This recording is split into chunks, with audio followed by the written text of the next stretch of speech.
Oke, kita tiba di segmen terakhir, Prof. Ikrar. Kita tahu kan ada efek namanya efek ikut-ikutan ya, efek bandwagon ya, efek ikut-ikutan. Berarti survei itu apakah memang tools yang efektif untuk mempengaruhi preferensi pemilih? Ya, jadi salah satu tujuan dari survei, dan maaf ini ada juga yang nggak benar tadi, itu adalah bagaimana memenangkan salah satu pasangan calon dengan harapan ini bisa jadi gerbong atau lokomotif pendorong, penarik supaya orang ikut dalam pemilihan itu. Tapi juga kita tahu ya, apalagi di era reformasi 2 tahun terakhir ini ya, atau di era Jokowi yang terakhir lah, itu kadang-kadang penggunaan kepala desa, penggunaan aparat keamanan dalam kerja-kerja survei menjadi tidak independen, itu juga terjadi. Saya beri contoh misalnya kepala desa bilang jangan masuk ke sana gitu kan. Atau rakyat di suatu desa, mari sini kita yang isi deh gitu kan. Padahal rupanya dia desa di situ memang udah ada plot bahwa dia akan memenangkan. Sudah disetting gitu ya? Betul. Sudah disetting, tidak steril lagi. Jadi itulah kerepotan dari lembaga survei atau pelaku survei. Nah, ini buat teman-teman di poltreking ya, kalau benar tadi Bung Philip mengatakan bahwa itu sampel nomor sekian kok ada 3. Itu berarti pelaksana pengumpul data di lapangan yang bermain.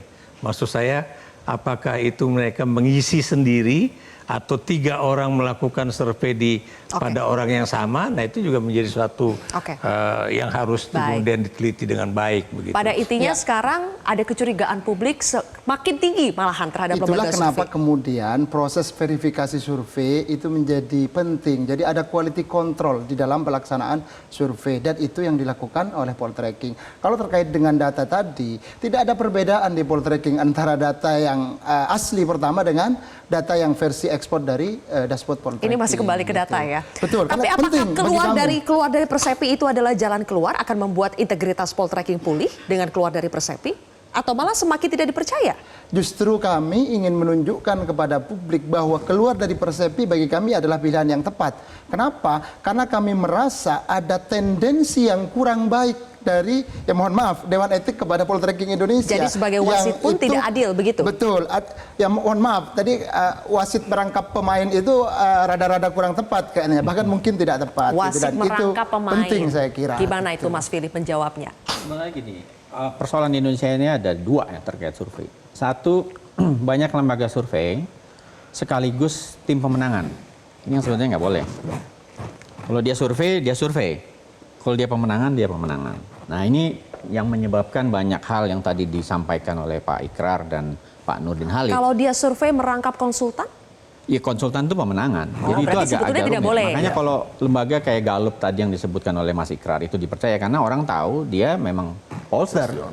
Dia bukan konsultan. Gitu. Nah, ini dalam konteks Indonesia, ini dunia baru sehingga dia masih bercampur.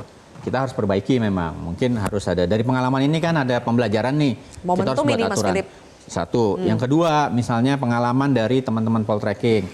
Data udah nggak ada katanya, padahal surveinya baru seminggu yang lalu. Bukan maka kita nggak ada mungkin ya. Nggak bisa. Jadi sebenarnya udah off karena proses Waktu survei di kami kan sangat banyak. Gitu.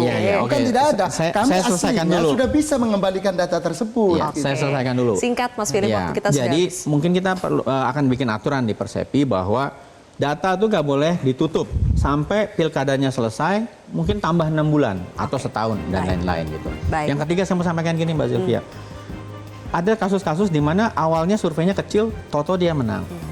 SBY 2004, waktu mulai survei itu 7%. Tiba-tiba dia bekerja karena surveinya 7%, dia bisa naik. Jadi nggak benar kalau misalnya yang dibilang Pak Mas Duri tadi, bahwa nggak mungkin survei itu berubah secara signifikan. Bukan, kalau yang kedua, ada dinamika yang signifikan, betul. Ini giliran saya dulu. Yang kedua, udah mau selesai nih, udah mau selesai.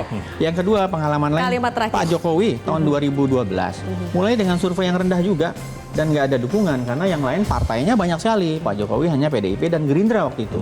Jadi itu sebetulnya pengaruh survei dan opini publik itu dan terkait dengan penggunaan kekuasaan kadang-kadang bekerja, kadang-kadang tidak. Poin saya.